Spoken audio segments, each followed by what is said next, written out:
सकाळी 6 ते रात्री 10 या कालावधीत दिवसा 55 डेसिबल आणि रात्री 45 डेसिबल आवाजाची मर्यादा असली पाहिजे, त्यापेक्षा अधिक मर्यादा त्याची असू नये, अशा प्रकारचे काही निर्देश आपल्याला देण्यात आलेले आहेत। आणि या संदर्भात कायद्यानुसार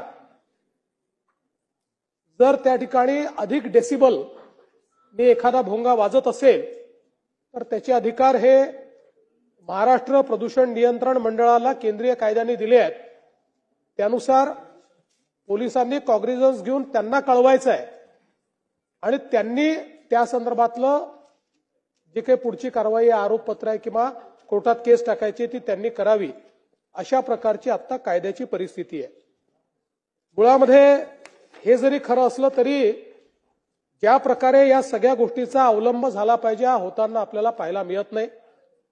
आणि म्हणून ज्या सूचना आम्ही या ठिकाणी निर्गमित करतो आहोत त्याच्यामध्ये कोणालाही सरसकट या ठिकाणी भोंग्यांची परवानगी देण्यात येणार नाही, ती निश्चित कालावधी करताच देण्यात येईल आणि त्या कालावधीनंतर त्यांना पुन्हा पाहिजे असेल तर त्यांनी पोलिसकडनं येऊन त्या भोंग्याची परवानगी पुन्हा तिथे घेतली पाहिजे। दुसरं, ज्या ठिकाणी उल्लंघन होईल 55 डेसिबल आणि 45 डेसिबलचं त्यांना पुन्हा परवानगी देण्यात येणार नाही।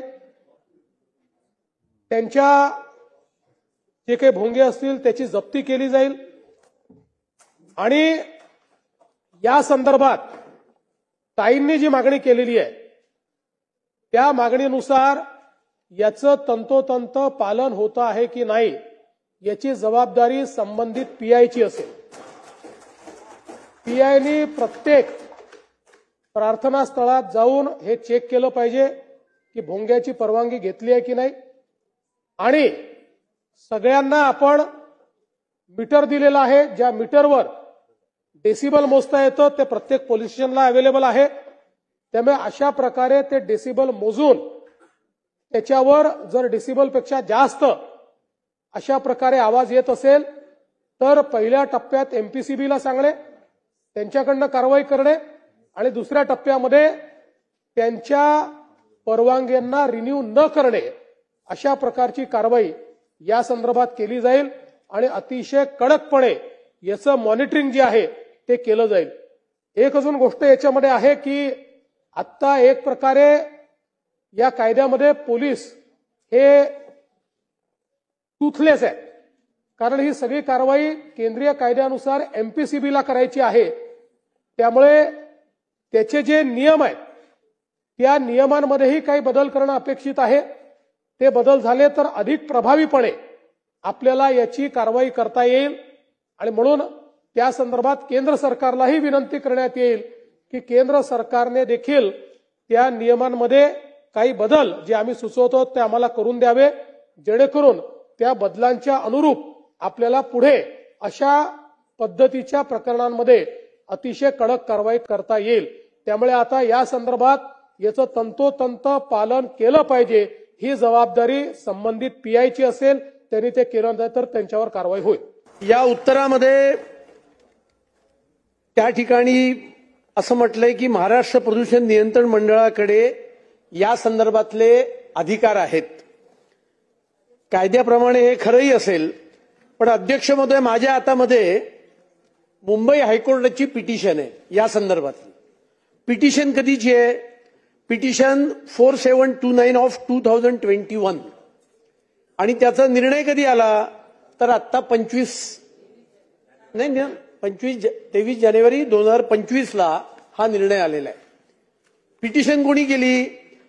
जागो Nehru Nagar resident welfare association आणि the Shivsrushti cooperative housing society.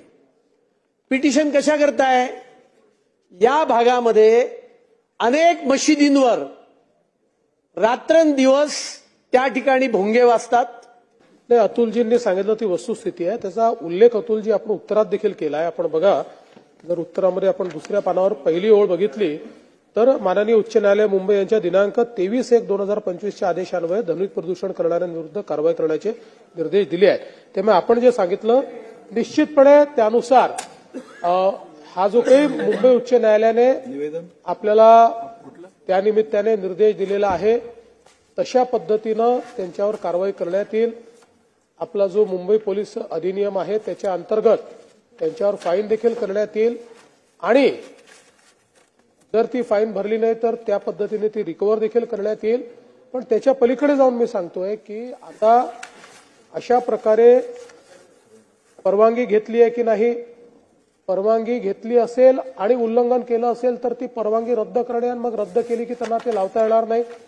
हे एन्फोर्सच आपण करायचं ठरवलेलं आहे आणि त्याची जबाबदारी देखील पीआयवर टाकणार आहोत. त्यामुळे निश्चितपणे आपण जे सांगितलेलं आहे ते पुढच्या काळामध्ये होताना आपल्याला पाहायला मिळेल.